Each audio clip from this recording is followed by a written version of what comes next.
At the beginning of the 1860s, the American government were becoming a little bit worried. They wanted to achieve manifest destiny by taking over the whole of the continent of North America.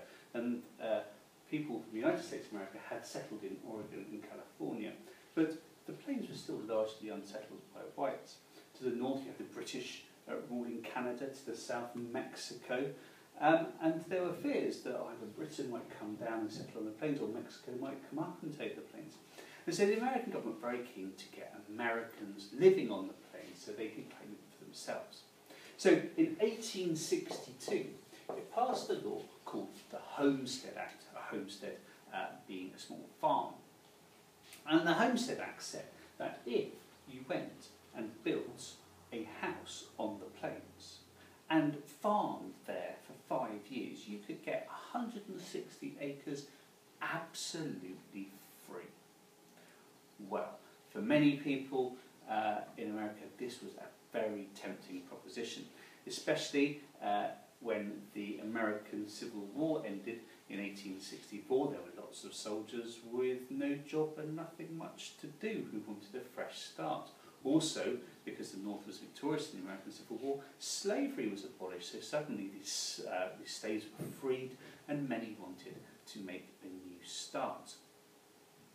And so it was an incredibly popular offer, and people began to move onto the plains and claim their 160 acres. Now, you can imagine they just turn up. It was known as the Great American Desert, so this is not easy land to farm. There are high winds, incredibly hot in the summer, incredibly cold in the winter, no woods or resources. Finding water is a real problem. So a lot of these families, they turned up, and the first thing they did was they built a house out of sod bricks. So they would dig mud out of the ground, leave it to dry out in the sun, and use that to create a house. They then had to overcome the problem of water, and they did this quite often. If they were richer sort, then they could afford a wind pump in which to pump water out of the ground.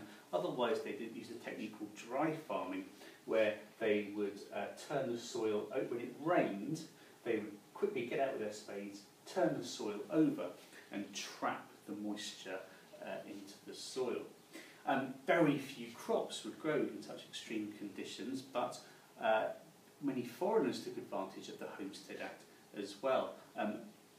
Particularly people from Russia. There were a group called German Mennonites who were persecuted in Russia at the time, and quite a large community of those people came to take advantage of the Homestead Act. And they brought with them Russian red wheat, which is very, very hardy, grew on the steppes of Ukraine and Russia, and they brought that over. So Turkey red wheat was used and grown to great effect. As the railway developed and was built across the plains at the start of the 1860s, this was a great help to the homesteaders as well, because suddenly technology, machinery that had been made in the factories in the east could be brought onto the plains. Things such as John Deere sod buster that made it easier to plough the tough ground, automated grain binders which made harvesting far more effective. Also, the government realised that trees were a bit of a problem because there weren't any, and wood was a valuable building resource for fuel and also to stop the wind. So in 1874 they passed the Timber and Cultures Act, and if you planted 40 acres of trees on your land, then you get another 160 acres absolutely free of charge. So this meant that a lot more trees were grown, which cut the wind down, but also meant that there was lots of building materials.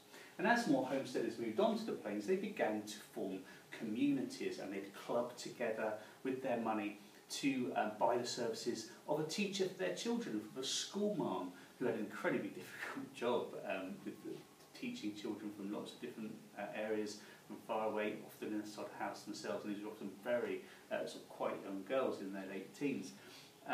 But it brought a sense of community and permanence. They did still face difficulties. The buffaloes could still trample their crops. Indians would often come and steal their washing, but barbed wire solved these problems. And when the cattlemen moved onto the plains as well, and they let their cows graze on the open range, again, homesteaders didn't like that because quite often the cows would eat their crops. So that led to some conflict with the cattlemen as well. But the homesteaders were here to stay.